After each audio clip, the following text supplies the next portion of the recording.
Shalom everyone and welcome to Busisiwe, blessed in English, Baruch in Hebrew, which means increase, fruitfulness and multiplication. My name is Abigail. Today we're starting a new series titled The Reign or the Kingdom of Yahuah. What is it so important to know about the reign of Yahuah?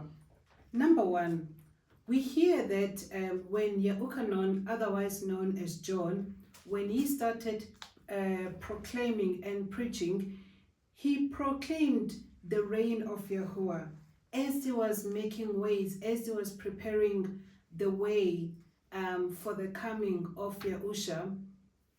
And when people asked him, the Pharisees asked him, "Who are you? Are you a prophet? Who are you?" And he said, "I am the voice preparing the way of the Messiah."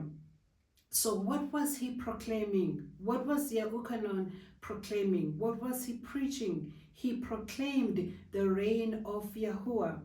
So, and we see this in the book of Matthew, otherwise known as Matthew chapter 1 verse 3. It says, Yahuah proclaimed and said, "Repent, for the reign of the Shamayim, or the reign of the heaven, is at hand."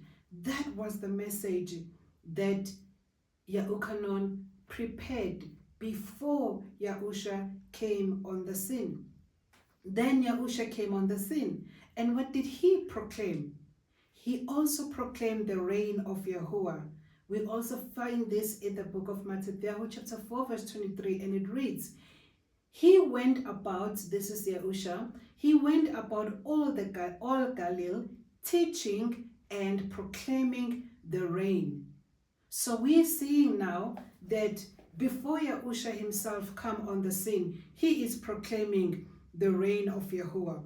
So the one who is preparing the coming of Yahushua, he is preaching, he is proclaiming the message of the reign of Yahuah. And then the one that he was making way for, that he was preparing a way for, that he was making en route for, when he arrives on the scene, that is being Yahushua, he also has one message. And that one message is about the reign of Yahuah. Now, Yahushua then also told and instructed his Talmudim, or his disciples, the one message that they had to preach, or the one message that they had to proclaim. What was that message? He said to them, "Proclaim and say, the reign of the Shamayim has drawn near." And this we find in the book of Matthew, or otherwise known as Matthew chapter 10 verse 7. They were instructed, the disciples were instructed to proclaim the reign of the Shamayim, or the reign of the king, or the kingdom of heaven, or the reign of Yahuah. And then what is the message? What is the instruction that Yahushua told his disciples before he was nailed on the tree? He said to them, because they asked him, this is found in the book of Matthew, or Matthew chapter 24 verse 14. This is the last conversation he's having with them, where they were asking him, what would be the sign of your coming? And what would be the sign of the end? Because they wanted to know what to expect. What would be the sign of the end times? What would be the sign that Yahushua is to return? And Yahushua said to them, this message of the reign, or this message of the kingdom, shall be proclaimed in all the world as a witness to all the nations, and the end shall come. Now this means that the end cannot come until the message of the reign of Yahuah, or the message of the reign of the Shamayim, or the kingdom of Yahuah, or the kingdom of heaven is proclaimed. It has to be proclaimed in all the world as a witness. Why must it be proclaimed in all the world as a witness, to all the nations as a witness, so that no one can say that they did not know? That is why it has to be proclaimed as a witness. And our responsibility, the responsibility which Yahushua told even the disciples, is that your responsibility is to proclaim. It is not to convince people, it is not to debate with people, but it is to proclaim. Once the proclamation has been done, or once the proclamation is done, no one can say that they did not know. And by the way, when he was sending out his Talmudim in Matthew chapter 10 verse 7, or Matthew chapter 10 verse 7, he said they must go out and proclaim and teach. Because it's one thing to proclaim. You're proclaiming something. Guys, this is what is happening. The king is coming. The king is coming. That's proclamation. But the teaching aspect then comes when people want to know, what do you mean the king is coming? What is the significance of the king is coming? What are we supposed to do in preparation for this king that is coming? What are we supposed to do to honor the king that is coming? That is when then the teaching comes about. So we see the proclamation always go with the teaching, because you can proclaim something, but then you need to explain it. What does it mean? You need to analyze it. You need to bring context. And that's what Yahushua did, that he did not only proclaim the reign of Yahuah, but he also taught about the reign of Yahuah, and that what he also instructed and commanded us to do. Now, the last part also that we see in the book of Acts chapter 1 verse 3, we are told that Yahushua proclaimed the reign even after his resurrection. So his reign was not only from the time, or he did not only proclaim about the reign of Yahuah while he was here on earth, but even after he was resurrected, he still spoke concerning the reign of Yahuah. Because we see in the book of Acts chapter 1 verse 3, it says, being seen by them for 40 Yomim, or for 40 days, speaking concerning the reign of Yahuah. So what is it that we can conclude from all the 5 examples that we have said? The conclusion is that the whole message from Yahuah to his people is about his reign. I'm going to repeat that because it is that important. The whole message from Yahuah to his people is about his reign. And where do we find the written aspect of this message of the whole of Yahuah, of the kingdom of Yahuah? We find this message in the word of Yahuah, the written word of Yahuah. So if you look at the Bible from the book of Genesis, or the book of Parashith, to the book of Revelation, everything there is about the reign of Yahuah, the kingdom of Yahuah, how his people lost this kingdom that was given to them, because Yahuah was he created the heavens and he created the earth, and then he gave dominion, he gave rulership of the entire earth to his people, at that time being Adam and Kua, otherwise known as Eve. He gave them that kingdom, he gave them that reign, and he says, you reign and rule here on earth. And he was reigning and ruling in heaven. But as a result of sin, as a result of disobedience, we then lost that kingdom that was given, that was entrusted to us by Yahuah.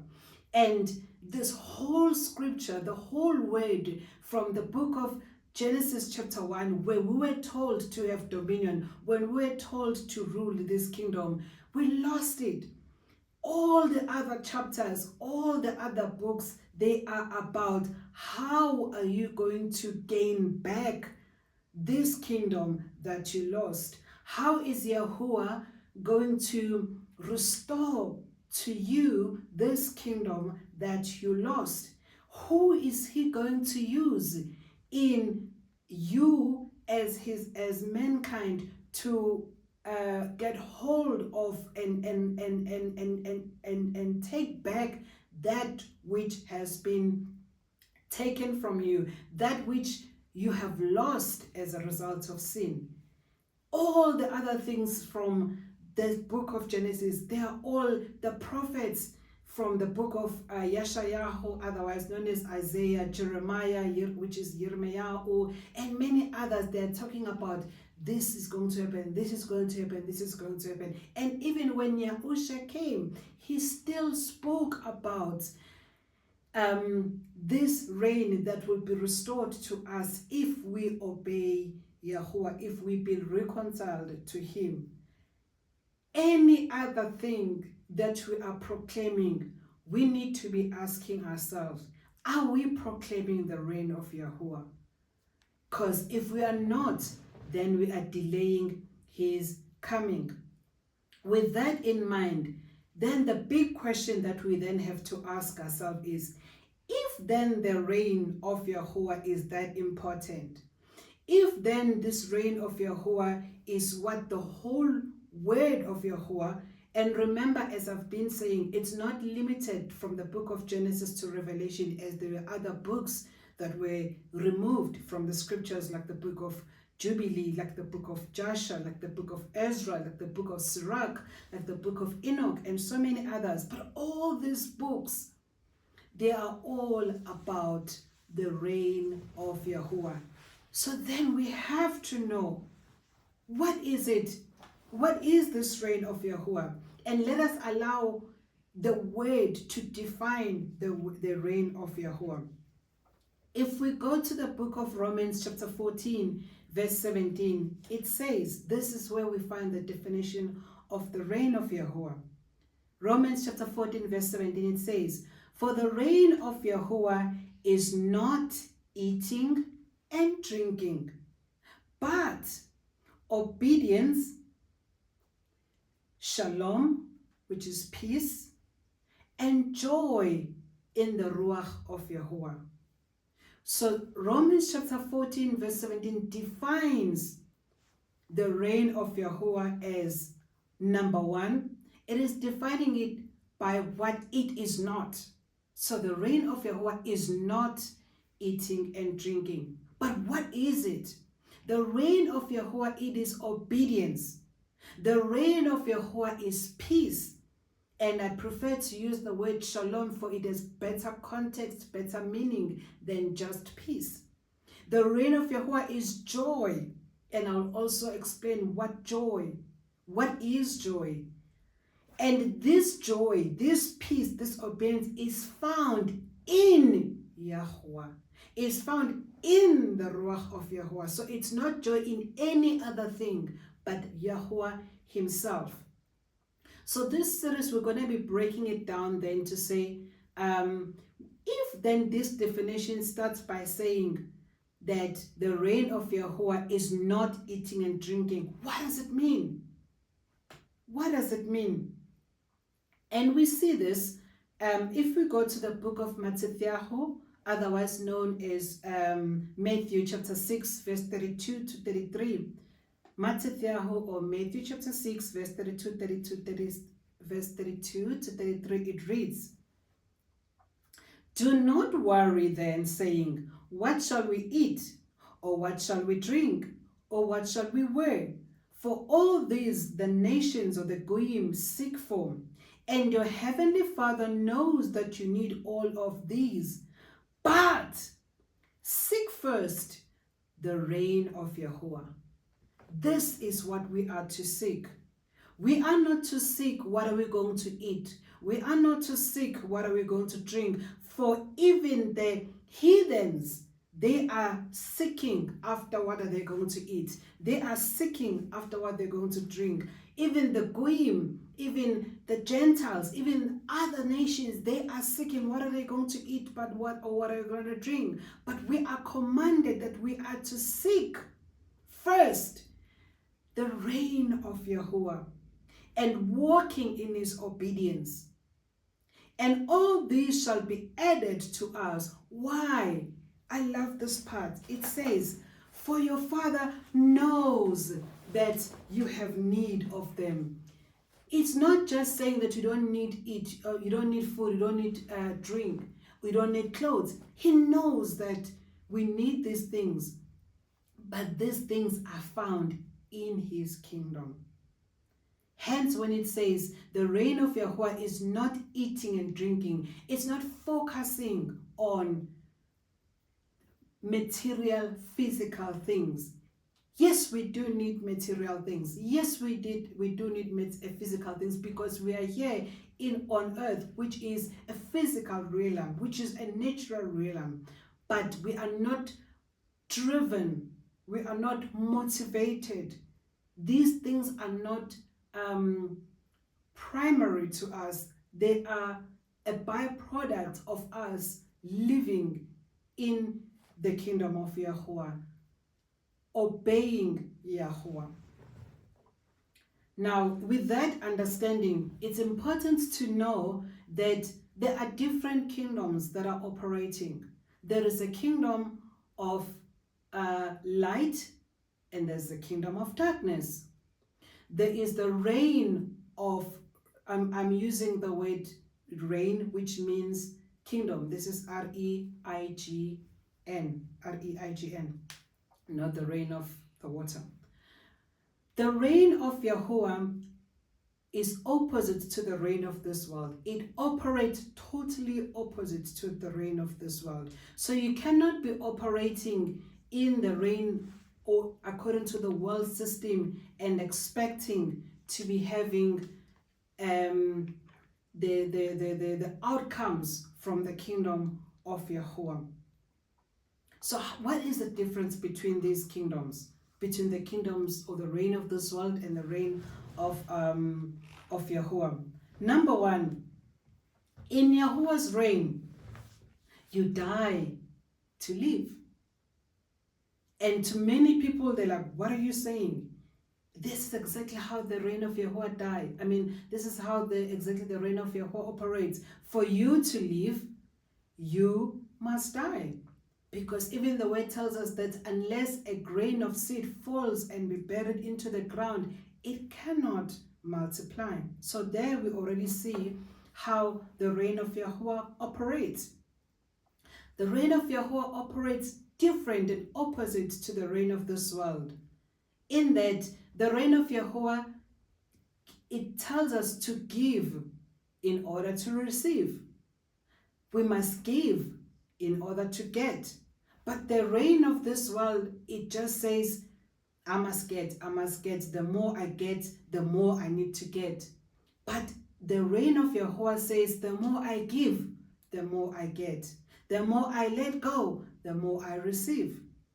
These are the principles that we need to be conscious of, that whatever you see the world system operates, know that we are to operate opposite to how the world operates. The reign of Yahuwah, esteem others, not yourselves, not ourselves. We don't trust in ourselves or anyone else. And a lot of people tell you this, you need to trust yourself, you need to trust yourself. I can't trust myself. How can a created being trust in itself? I can only trust the one who created me. Anything that is created, a creation cannot trust itself or its peers. I cannot trust someone else also, because that person is as good as me. But we must all trust the one who created us. In the kingdom, in the reign of Yahuwah, we don't retaliate when we are wronged. And the world says, you need to fight for yourself.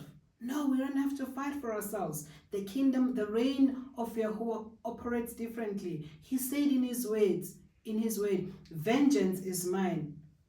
We don't have to fight our battles. The word says that he fights our battles. So we don't retaliate when we are wronged, for he fights our battles.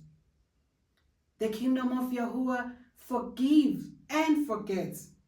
A lot of people talk about, yeah, I forgive you, but I cannot forget. There's a problem with that statement. Even the word of Yahuwah tells us that he himself, Yahuwah, forgives and forgets for his name's sake. The word tells us that he blots out our transgressions and he remembers them no more. It's like, if you think about it, if you had a stain on your cloth, maybe on your shirt, on your dress, on your skirt or whatever, once you put jig or anything stain remover, that whole stain is totally removed. You can't even see it altogether. There is no mark. There should not be any mark that reminds you that you once had a stain in a particular thing. So the same thing is how we are to operate in the reign of Yahuwah. We can't say to someone, I forgive you, and then later we come and open the archives and we open that book and says, yeah, on this particular date you did this, on this particular date you did that.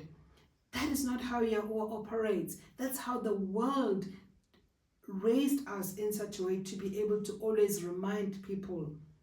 It is not easy, I know, but all things are possible to him who believes. If you believe that Yahuwah will never ask us to do something that we cannot do, that he will help us not only to forgive, but also to forget.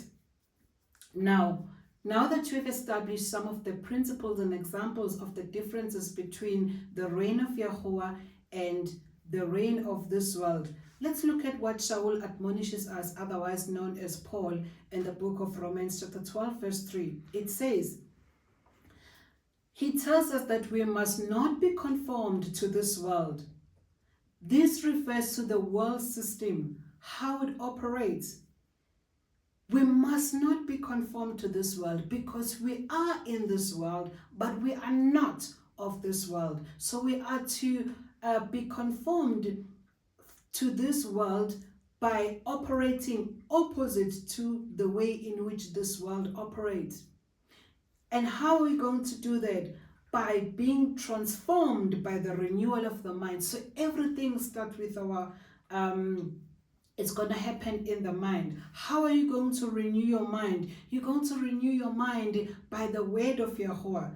You're not just going to sit there and thinking, and then by doing that, then your mind is being renewed. No. There's something that you need to put in to cleanse your mind, to renew your mind, to it's like to sanitize your mind from that which you were used to that which Yahuwah is now commanding us from his word how to operate. So the renewing of the mind can only happen by you studying his word, the word of Yahuwah. And if you're not studying the word of Yahuwah, then your mind is not being renewed. And if your mind is not being renewed, you are going to continue operating according to the standard of this world. You're going to operate according to the system of this world, and you will not see anything wrong with it. But when your mind is then renewed by the word of Yahuwah, then you will be able to prove what is good, what is well-pleasing and perfect desire of Yahuwah. That is the only way to know what is good. That is the only way to know what is pleasing to Yahuwah, is through his word.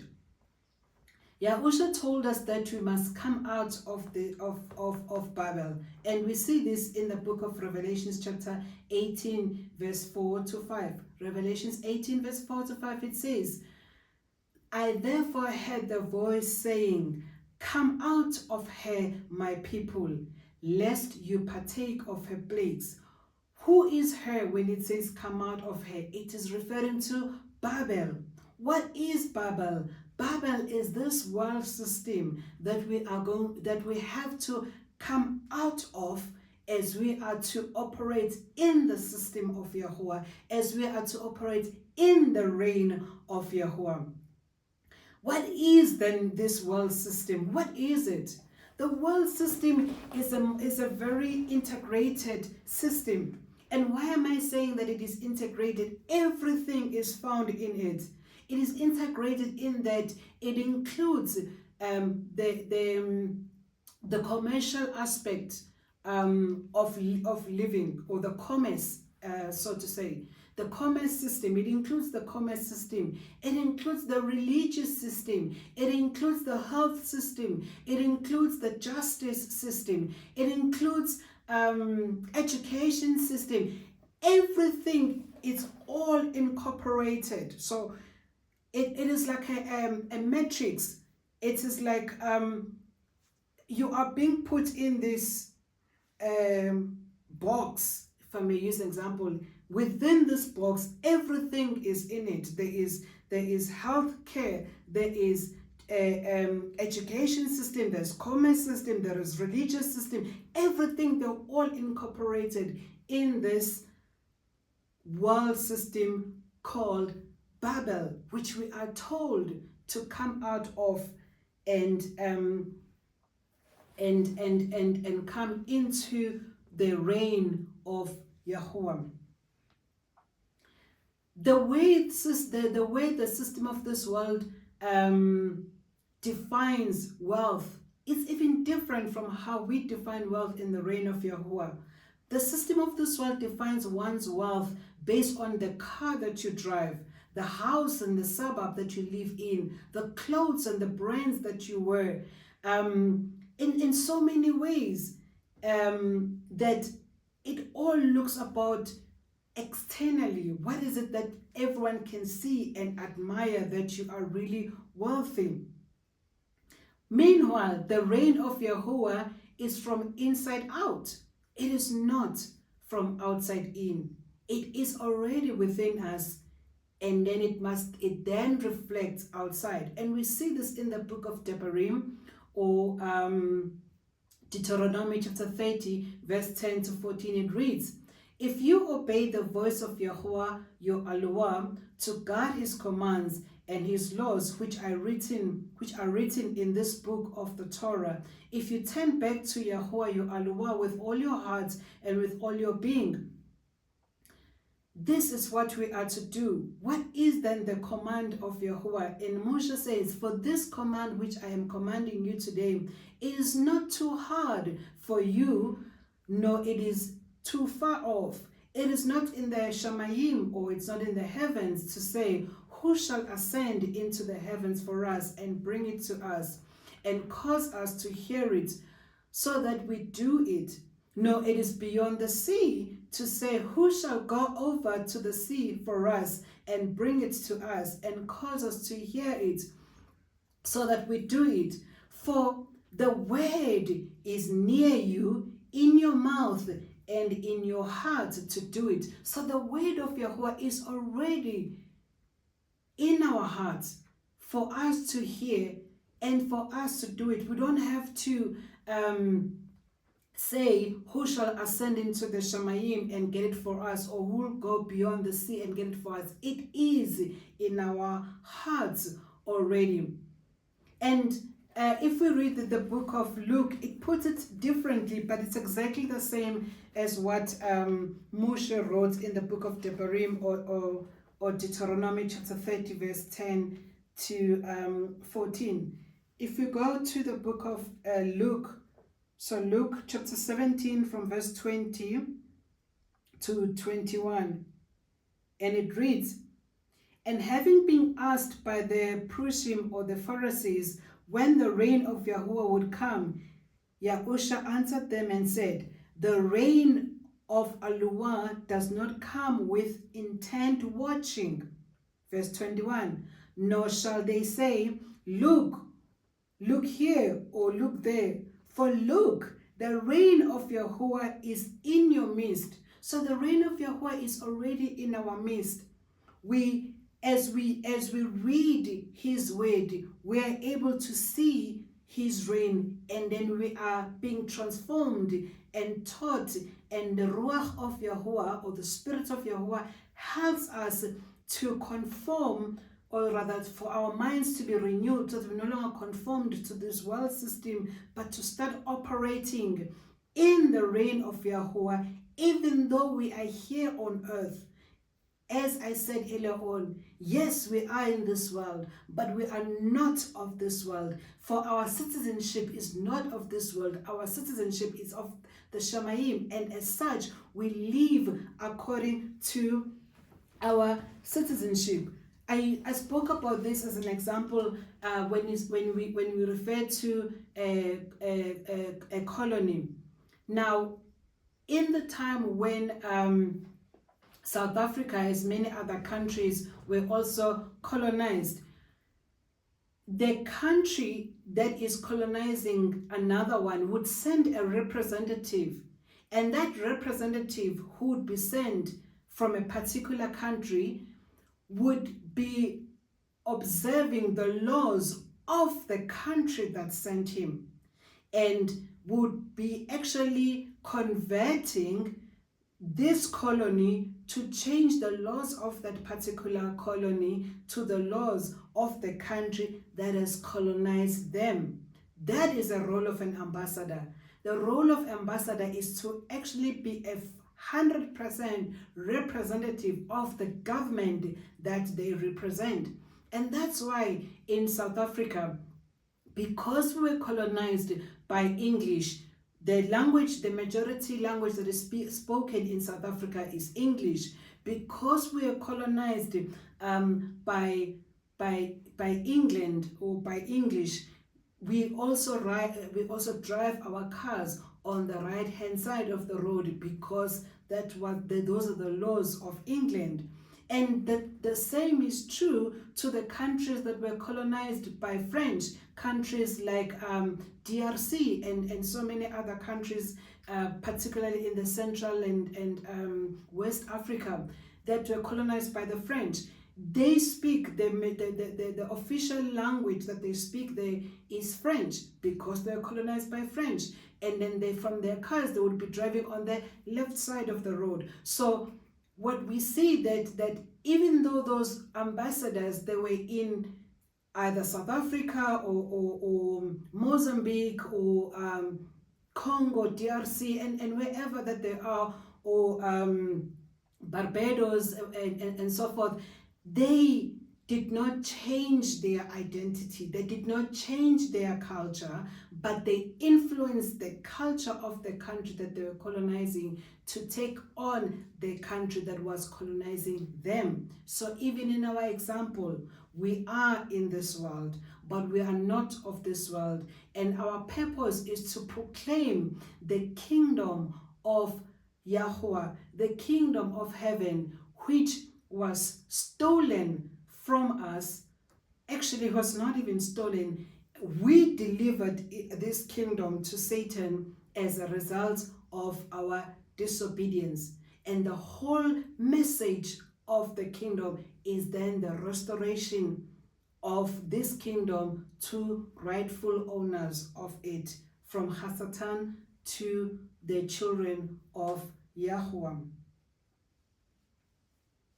So this is what the word tells us, that we don't have to be looking anywhere and say, well, how am I going to know about it? It is already within us. The Holy Spirit is with us to guide us, to lead us. And by the way, it is the Spirit of Yahuah. It is the Spirit of the Father. It's not another third entity. It's the same Spirit of Yahuah. The same Spirit that was in Yahusha when he was here on earth. It is the same Spirit that is also in us, the Spirit of the Father.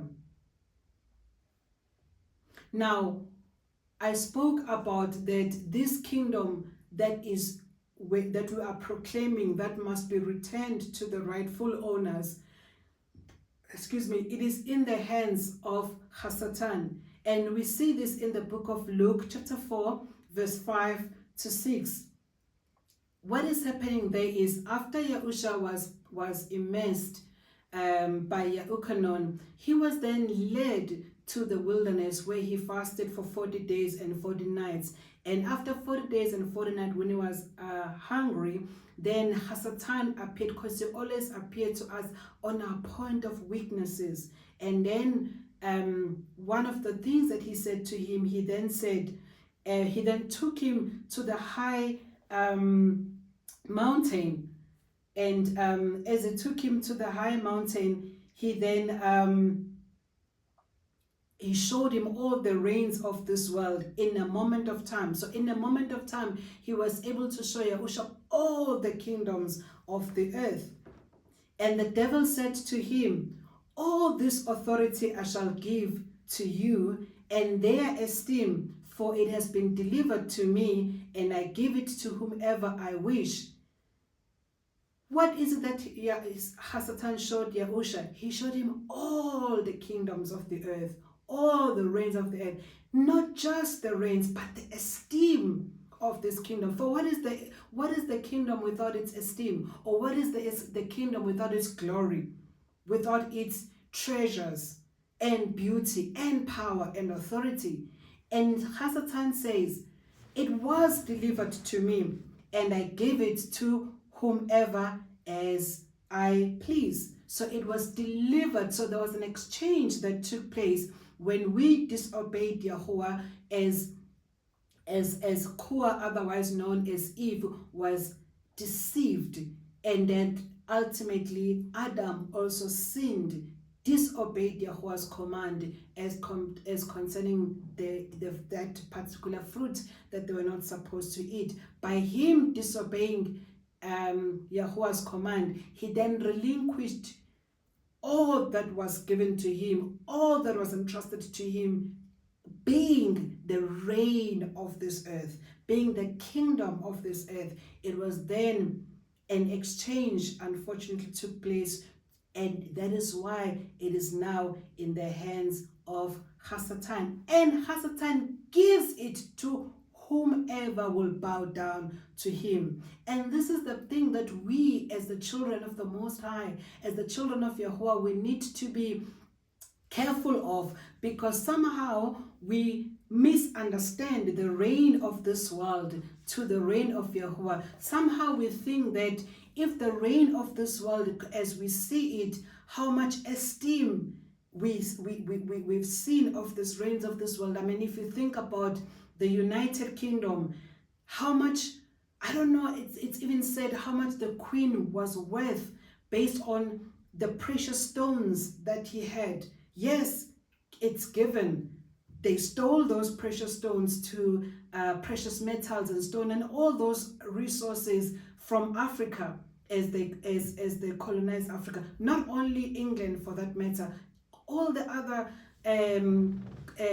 colonizers, whether it is Belgium, whether it is France, whether any of them, they were not just colonizing, but they would loot, they would rip off all the resources and the assets of the countries that they were colonizing. And Africa was and still is the richest continent in the earth.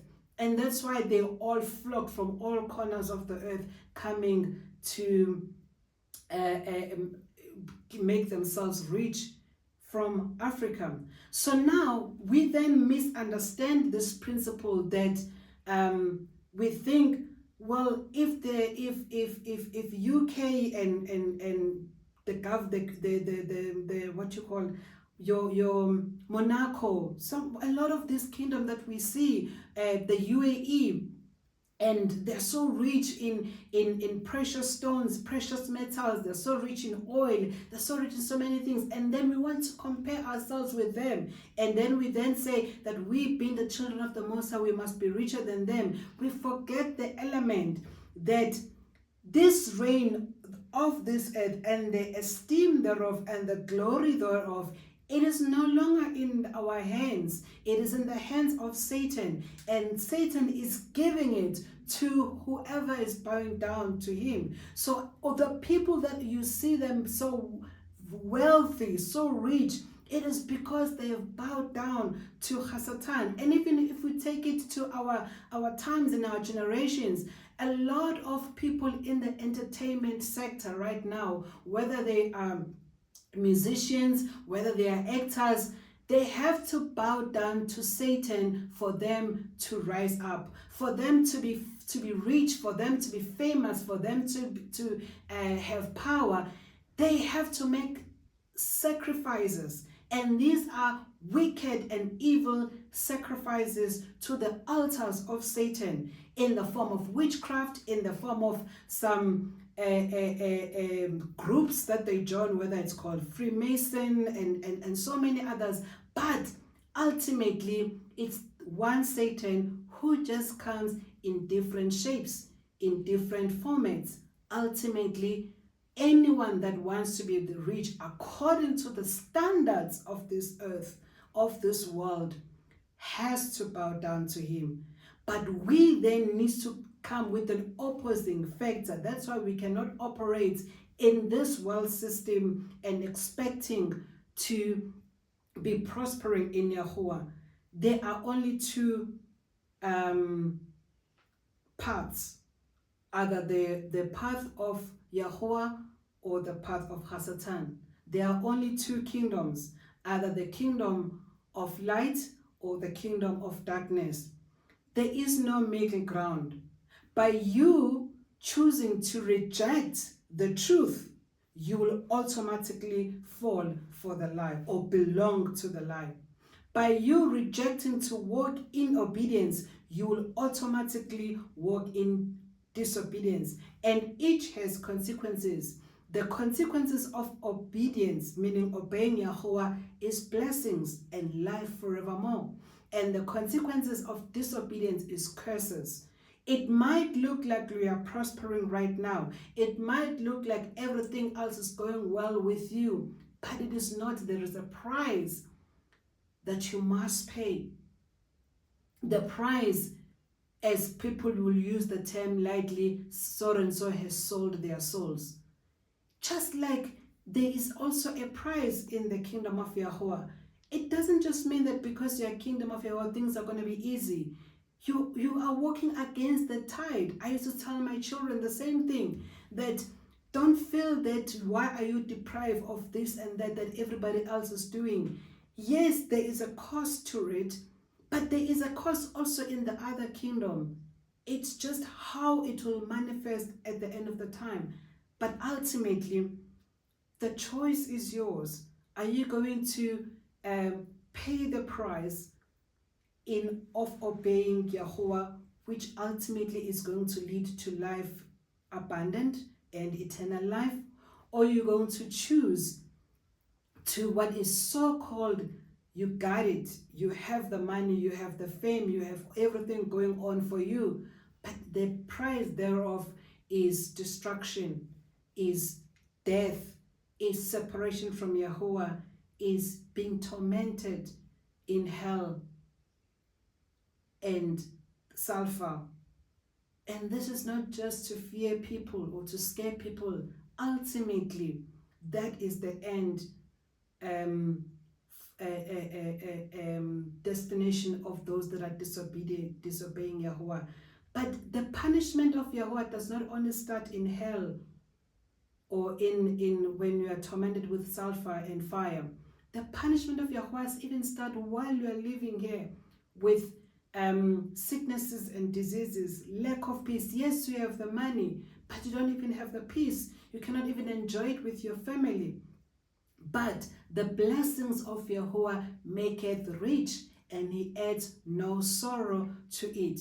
So this is the part that we need to understand, that how to test whether the reign that you're operating in is of Yahuwah or is of this world. Do you have the peace? Do you have, or you must be watching your back every time that people must not backstab you? Do you have the time, quality time to spend with your family, quality time to spend with your children?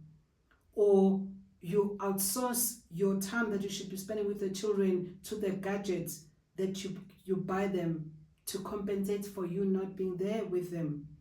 Or the holidays that you go to that you cannot even fully enjoy because while you are on holiday, you must be checking your laptop, you must still be working.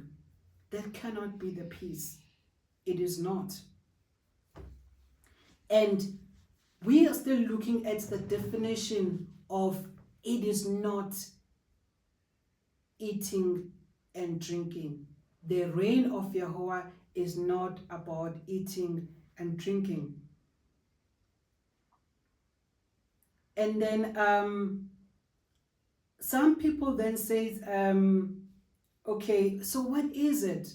If we read the book of Matthew chapter 19 verse 23, it says, when Yahushua said in Matthew chapter 19 verse 20, truly I say to you that it is hard for a rich man to enter into the reign of the Shamayim.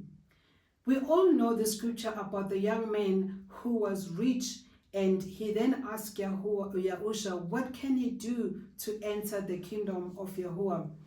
Even though he was rich, even though he had all the possessions of this earth, but he knew that something is lacking. He knew that he was not complete. And that's why he asked Yahushua, what is it that he must do to enter the kingdom of Yahuwah? And guess what? Yahushua said to him, he must obey the 10 commandments. And the young man replied and he said, I've obeyed this all my life. And then Yahushua saw that he, even though he was obeying the 10 commandments, which is true, but he was doing it legalistically, meaning it was just a tick box exercise for him. He did not even understand the intent of this commandment. What are they meant to achieve? Because a lot of us, people say, I'm doing this, but you're not even understanding why you're doing it, what motivates you to do what you're doing. And then Yahushua then said, I'll tell you what, this is what you must do then to enter the reign of Yahuwah. Go sell all that you have, and then with that money, give to the poor, and then come follow me. Sell all that you have, and not reinvest it, but give to the poor, and then come and follow me.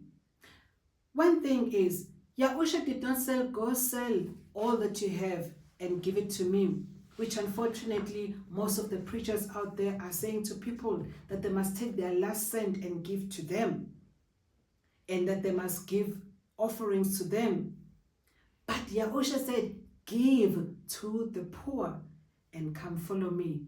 What is he meaning? He's meaning that you're trusting on your abilities, you are trusting on the riches, but once you get rid of these riches that you have, you can then trust me because you're going to follow me. You can then follow my ways. You can then see how I operate, how the reign of Yahuwah is operating, and then operate according to that kingdom. So this world system tells us that we must trust in our own abilities.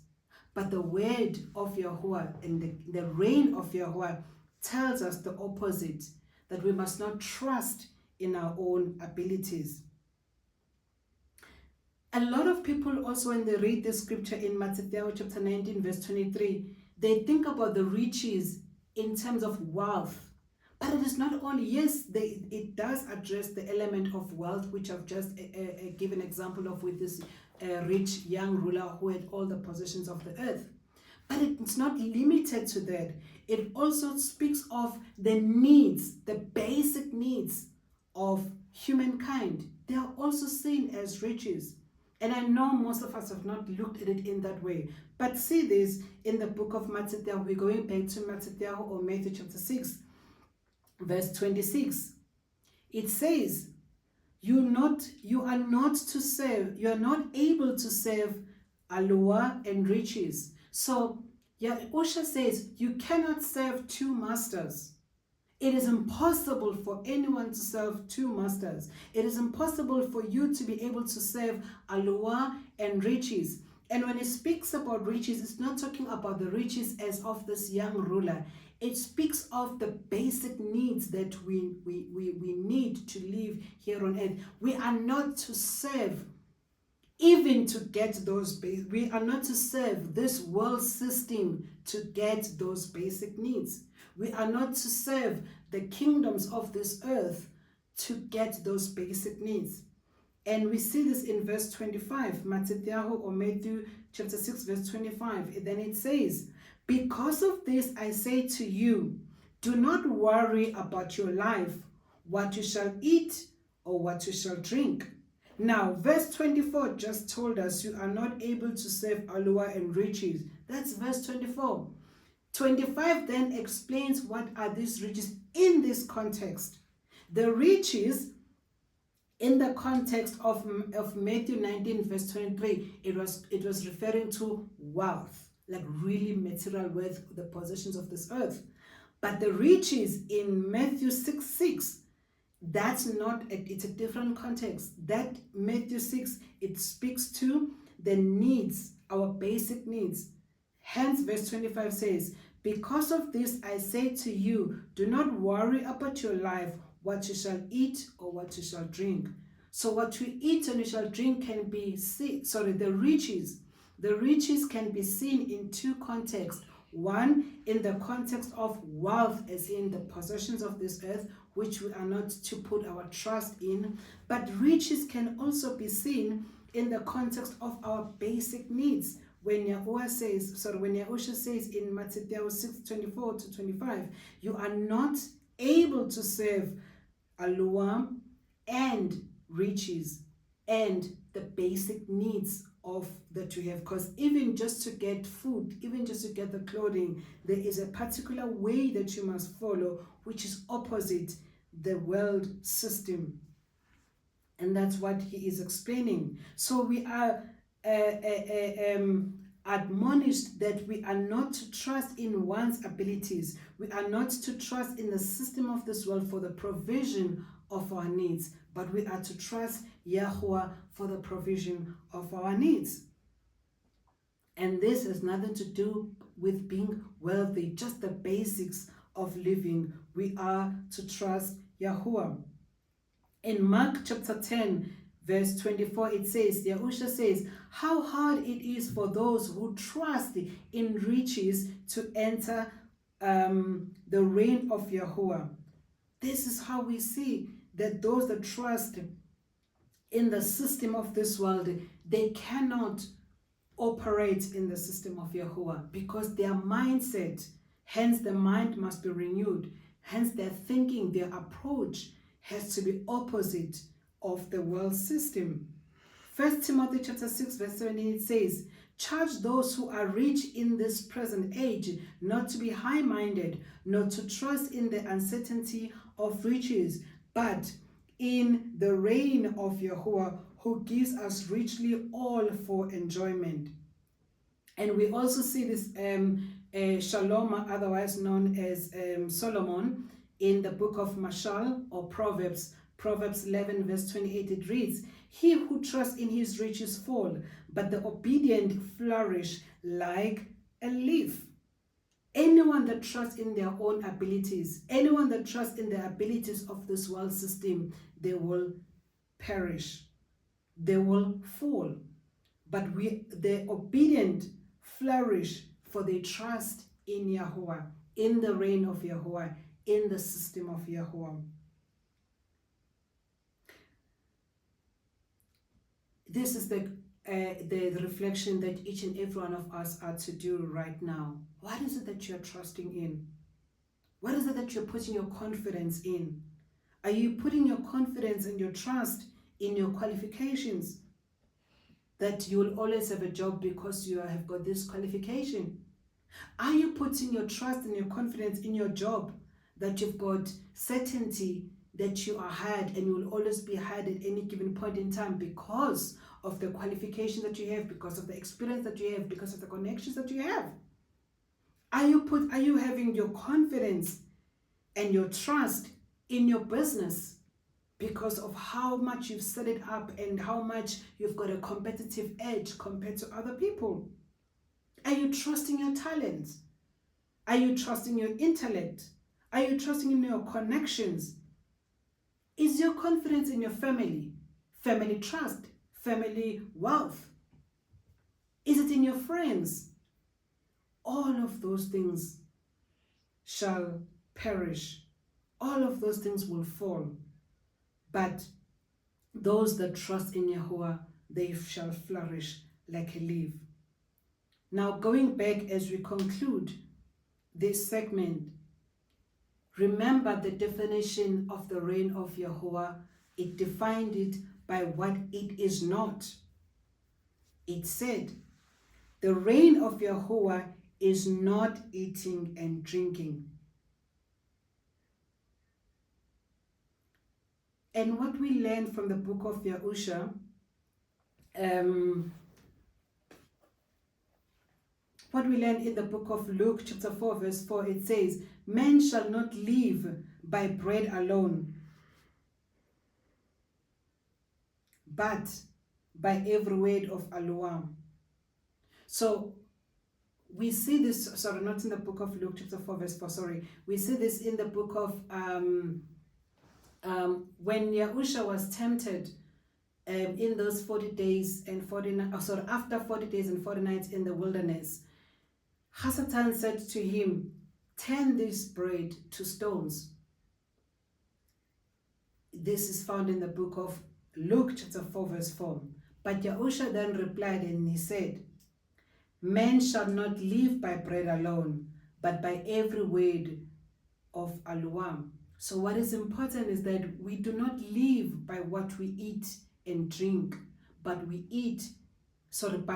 live by every word of Yahuwah. So if you do not have the word of Yahuwah living in you, you are as good as dead.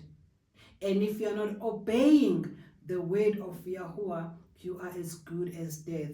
For life is defined not by what you eat or by what you drink, but by the word of Yahuwah.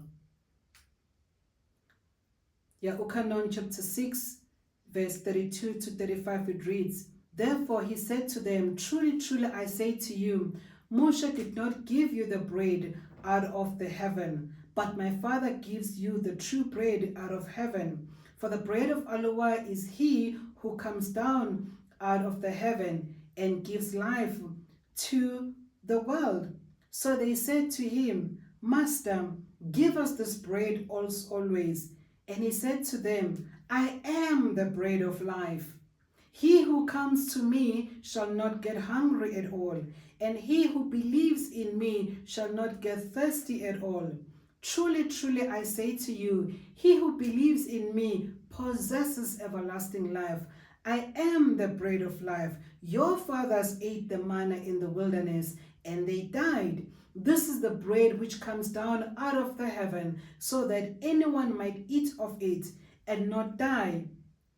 I am the living bread which came down out of heaven. If anyone eats of this bread, he shall live forever. And indeed, the bread that I give is my flesh, which I shall give for the life of the world. Therefore said he to them, truly, truly, I say to you, unless you eat the flesh of the Son of Adam and drink his blood, you possess no life in yourself. He who eats my flesh and drink my blood possesses everlasting life, and I shall raise him up in the last day. For my flesh is truly food, and my blood is truly drink. He who eats my flesh and drinks my blood stay in me, and I in him. And the living Father, as the living Father sent me, and I live because of the Father, so he who feeds on me shall live because of me. So our life is not defined for what we eat or what we drink. Our lives are defined by us feasting of Yahushua, who is the bread of life that came from the Shamayim, and drinking of his blood, which is a representation of the life that he gave for us. This is how the kingdom, the reign of Yahuwah operates. That when we trust his way of operating, which are different, totally opposite to the world system, then we are operating in his reign and in his kingdom. This is bread which came down out of the Shamayim, not as your fathers ate manna and died. He who eats this bread shall live forever. Yahushua said in Yahukanan chapter 11 verse 25, I am the resurrection and the life. He who believes or he who trusts in me though he dies, he shall live forever. So this is what our life must not rotate around. What are we going to eat? What are we going to drink? What are we going to wear? But our lives must rotate and focus around his reign, for he knows that we have need of these things, and then he will provide for us. And the way that he provides to us is not according to the system of this world. Would it not even make sense even in our minds? We're gonna stop there right now, and then as we stop right now, we'll then take a break, and then we'll then look at examples where we then compare how the provision in the kingdom of Yahuah operated as compared to the world system. And if it operated as it is written in the word to those people, even in our times, it will still operate. Shalom, everyone. And then we pause there. We'll then look at the examples on the next video.